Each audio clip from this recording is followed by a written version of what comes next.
visions through my dreams, seeing myself swimming in the universe.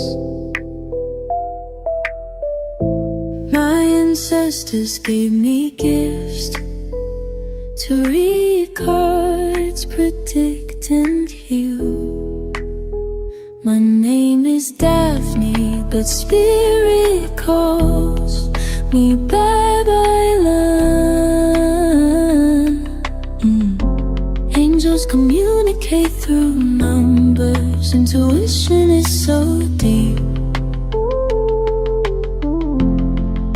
The gift I fully embrace within.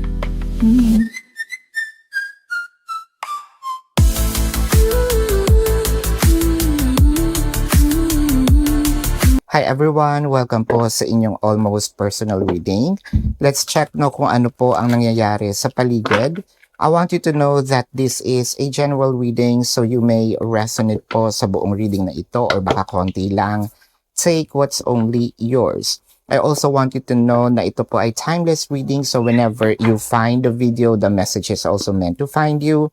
Tingnan natin ang nangyayari sa paligid with the Wheel of Fortune, the Ace of Swords, and the Lovers. Maganda ang simula. Huwag natin i-jinx.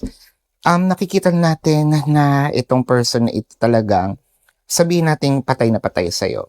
Or pwede rin naman natin sabihin na itong person na ito talagang feel din naman natin na meron kayong connection, no? It may be a soul level kind of connection. It can be twin flame, no? Or soul family, no? Pero more of a twin flame connection ito. Tamang panahon, tamang oras. Ito yung sinasabi natin na kapag destiny, no? Ang nag-orchestrate ng mga bagay-bagay talagang mangyayari at mangyayari kahit sino pa yung pumigil dyan. Ayaw mo man or hindi, it is going to happen.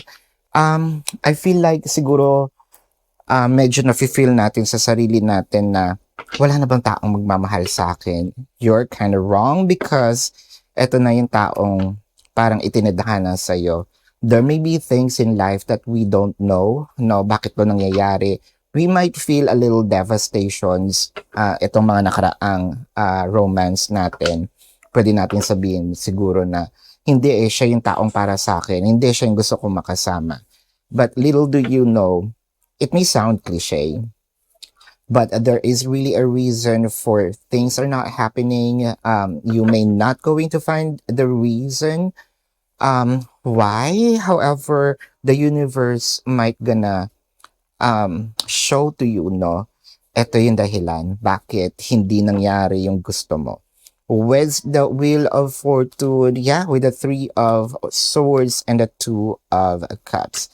Chances are, no, for a few numbers of you, this might be a person coming from the past.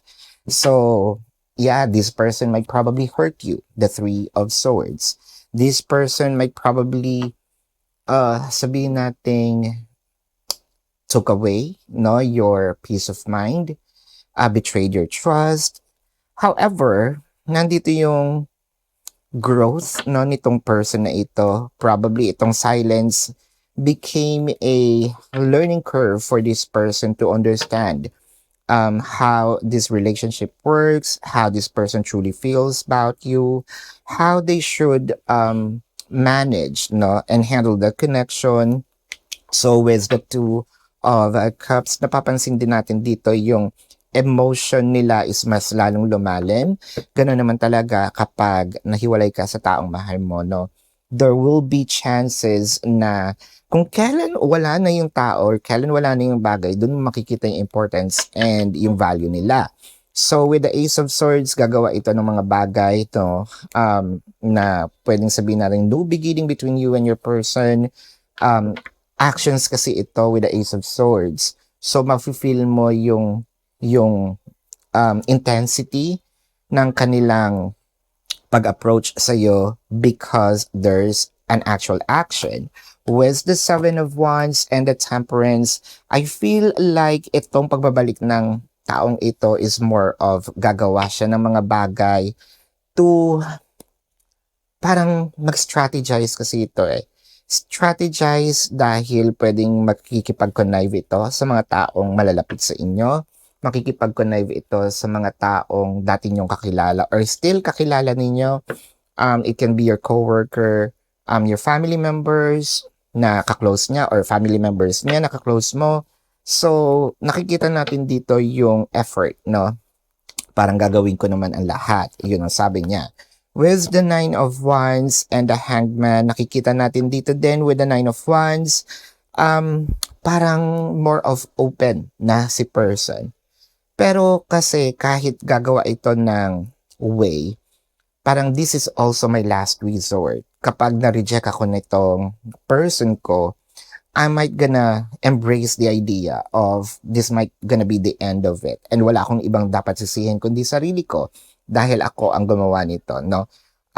Nandun na rin naman siya sa part na if in case ma-reject ako, I'm not going to take actions anymore. Basta ito, ibubuhos ko na yung buong buo. Siguro sa idin niya yung sarili niya, no? Whether this is strength, energy, money-wise, basta may ipakita ko. And then right after this, siguro hanggang doon na lang yon. The 10 of Pentacles, the 9 of Cups, and the 7 of Cups. Pwede natin sabihin marami siyang paraan para maipakita, no? Parang siguro may time limit ang sinasabi nito. Pwedeng gagawa siya ng iba-ibang way to actually approach you para either humingi ng tawad, makuha yung trust mo uli, gumamit ng iba-ibang tao, iba-ibang, katulad sabi ko, iba-ibang paraan, pwede magpadala ng gifts, food, ano pa ba, pumunta sa inyo, katulad sabi ko, makipag-connive sa family members, no? Or family members mo ang kakausap sa'yo. So, lahat ng resources nitong taong to, pwede niyang gawin, no? Pero kapag naubos na yun, hanggang dun lang ako. With the Hangman clarified, with the 5 of Swords and the Queen of Swords. Alam kasi nitong taong to na heightened pa yung energy mo. Alam niya na sobra sigurong betrayal yung nagawa din ito. Kaya alam niya yung galit mo. Alam din niya yung sabihin nating pain na yung impact ng pain, no, that this person caused you. With the 5 of Swords kasi dito natin mapapansin na merong will, meron talaga ding kumbaga talagang effort, no? However, katulad ng sabi ko, may limitations din siya. Kahit ito yung gagawin ko, hanggang dito lang yung limit ko. And dadating yung time na kapag wala na talaga at wala na akong mapiga sa sarili ko, if this is the end of it, siguro I'm willing. Pero nandito din naman kasi yung this person brave themselves, no? Siguro sinasabi din ito sa sarili niya, baka wala na akong chance, pero I'm going to do it anyway kesa mabuhay ako sa what ifs, no? This is your reading. Let's check the zodiac sign of your person. Pero bago yan, kung kayo po yung nakaka-resonate, let me know sa comment section. And kung kayo may mga katanungan, sa description box ng video na ito, there is a link. Click the link, you will be routed to my website. Nandun po yung name, number, QR code, amount per question. Take advantage of the 4 questions plus 1 kasi discounted na po yun. And if you want to book a private reading, nandun din po siya. So, ang ina-entertain ko po sa email is yung nakapag-fill up na ng form sa website, no? So, yeah, this is your reading. Let's check the zodiac sign of your person. This can be their sun sign or a placement in their chart or pwede talagang lumabas ang zodiac sign ninyo. If not, baka alam nyo yung kanilang birth chart or alam mo yung birth chart mo. I'm seeing Scorpio, Pisces, Taurus. I am seeing Libra, Gemini, Leo, Aquarius is here. Scorpio again is dominant. Taurus is dominant. I am seeing Leo, Cancer, Gemini, Libra, Aries, Sagittarius. This is your reading. Maraming salamat. Love and light. Namaste. See you sa susunod na readings. Goodbye.